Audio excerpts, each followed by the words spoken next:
Hi, I'm here to talk to you about scooter bars. Firstly, we're gonna look a little at the different kinds of bars and the different compression system that relates to them. Here, firstly, we have a SCS bar. SCS bar is used with SCS compression. So when you have an SCS fork, then you want to get an SCS bar. What characterizes and makes the SCS bar different from all other compression types is that it has no slit in the end. On all the other bars in a minute you will see that they have a slit, and this slit is supposed to be covered by the clamp. Next up is our ICS bar. The ICS bar is used together with an ICS fork. ICS is mounted with a bolt going up through the fork into a star nut that sits up in here. This is how the compression is made.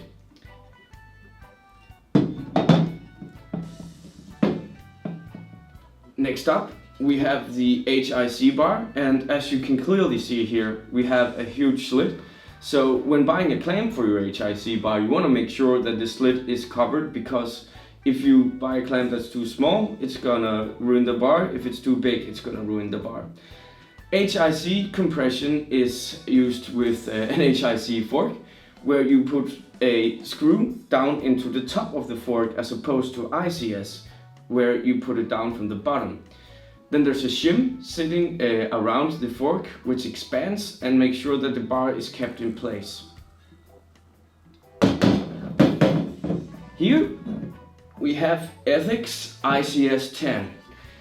You're probably already thinking I already mentioned ICS, but this is a little bit different. It's mounted exactly the same way, except for that it's only Ethic forks that use ICS-10.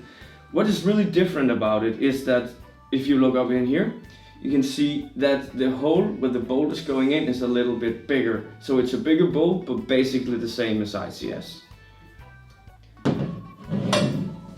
And lastly, we have IHC.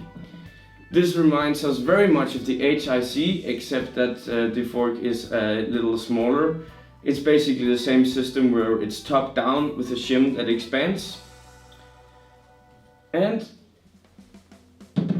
when you are buying new scooter parts, it's very important that you make sure that your new bar matches the compression system that your fork is compatible with, because if it doesn't, the items won't fit together and the parts will break easier if you use them.